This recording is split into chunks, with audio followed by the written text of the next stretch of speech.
Hey, what's up, guys? Randall and Steve back with you this week to go over our picks for the Memorial Tournament.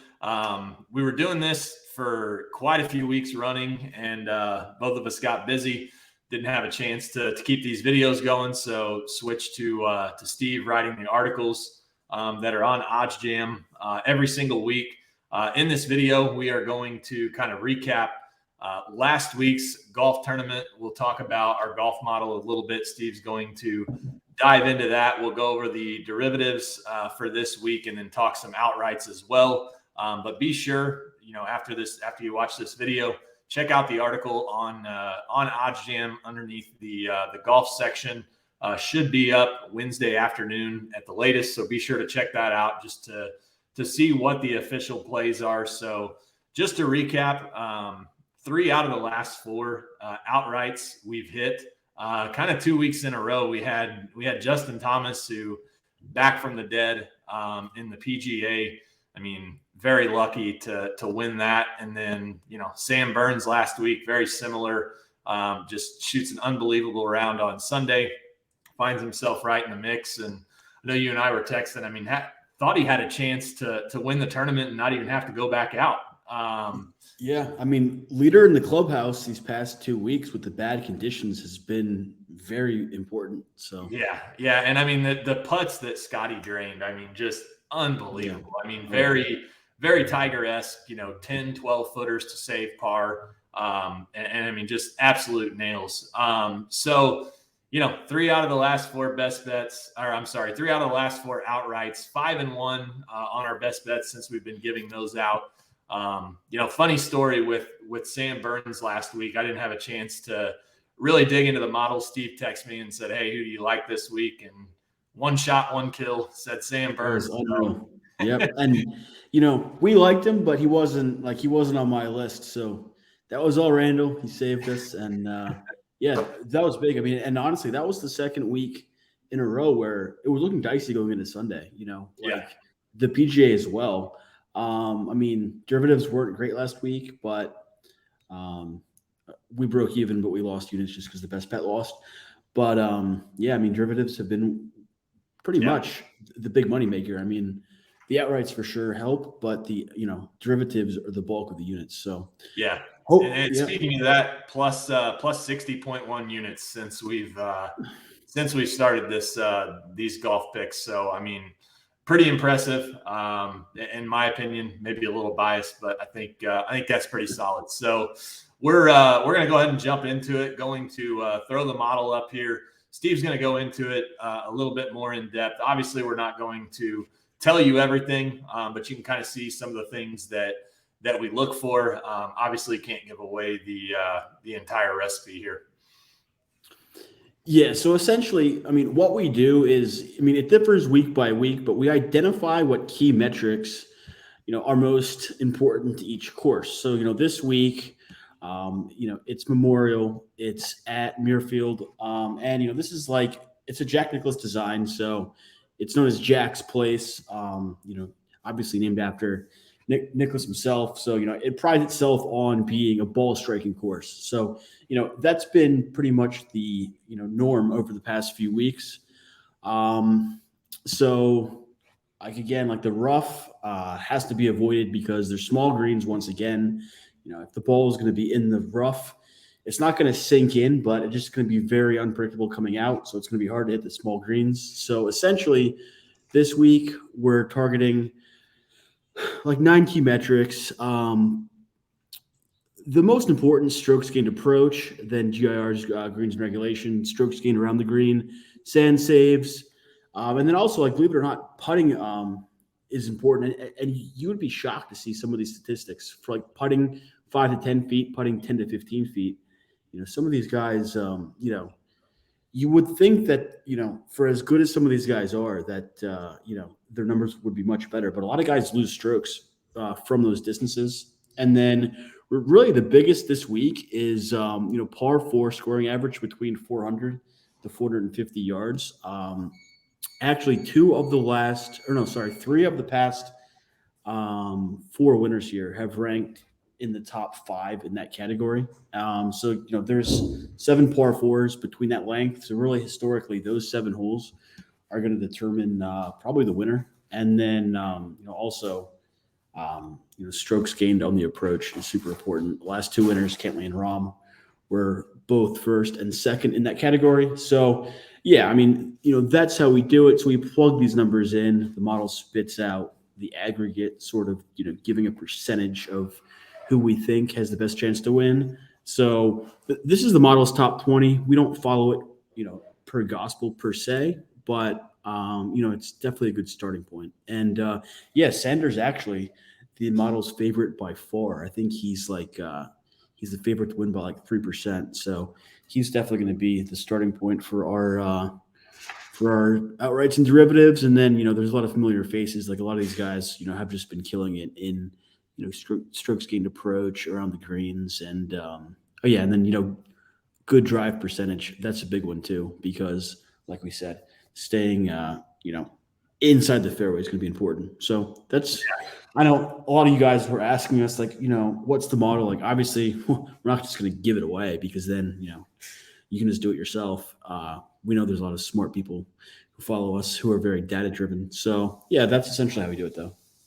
Yeah. And I mean, you mentioned good drive percentage. I mean, that's going to be key this week. One guy I'm curious to see is Zalatoris, see how he bounces back. After the loss to PGA, missed the cut last week. So be curious to see what happens there. But I don't know, maybe missing the cut, having a couple of days to recover after that brutal loss in the PGA might do him some good. So like he's a guy where his putter, is going to win or lose it for him. He's been horrendous. He's lost like 4 strokes putting the past few tournaments, but I do like him. He's coming in under the radar after missing a cut. And actually, Scheffler said 2 weeks ago, missing the cut for the first time in 7 months, at the PGA was almost a blessing in disguise, because it was able to get him some days off. He refocused, and then 1 week later, he almost won.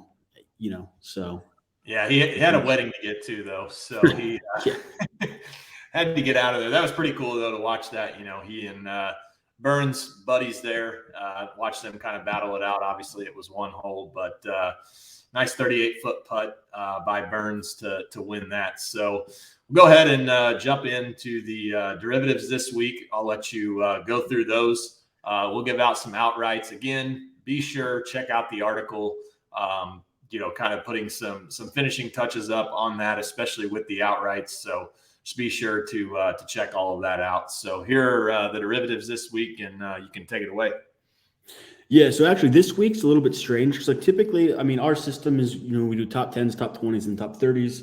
Top 30s, for the most part, are just, either even money or slightly juiced one way or the other to the positive or negative.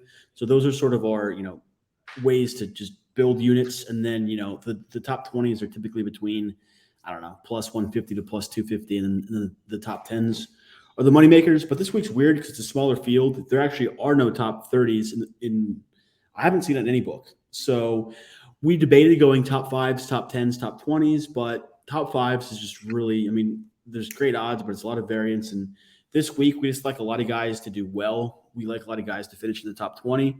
So this is how we're doing it this week. We're actually, instead of doing 3, 3, and 3, we're going to do 3 top 10s and then 6 top 20s, just because, that's what the books are giving us. So can't bet a top 30s if they don't exist in the books.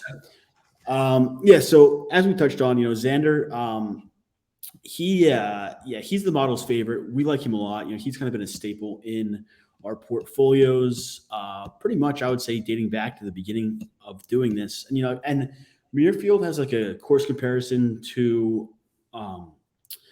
Augusta National. So, guys who do well there, we also like them here. And Xander's been hot.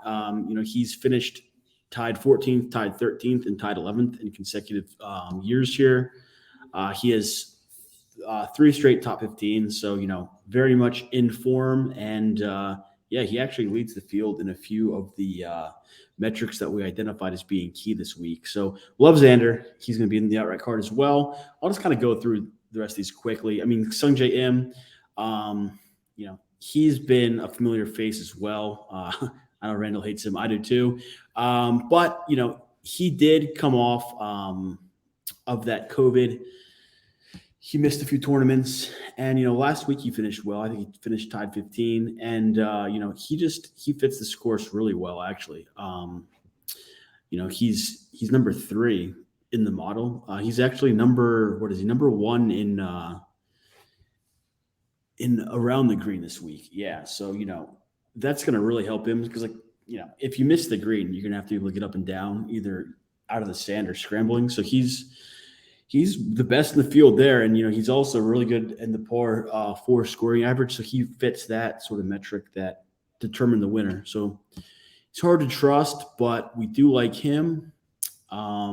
Patrick Reed, this one's all Randall. So I'll let him either fall on the sword or take all the credit.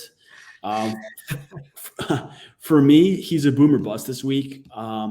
He's actually close to dead last in the model's metrics, but it's a little bit unfair because that's using just his form over the entire season, and he's been awful for the majority of the season. But in his past 2 starts, he has gained 5 and 6.5 strokes tee to green.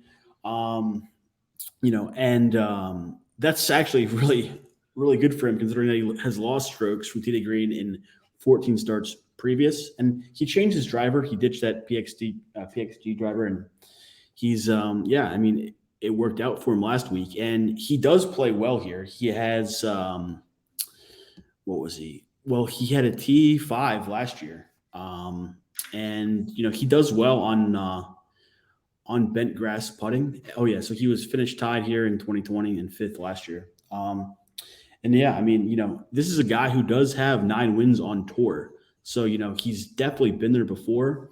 At 5 to 1, I think, he's either a guy who's going to finish in the top 10 or he's going to probably miss the cut, right? So, for guys with that high variance, we'd rather, take the higher payout.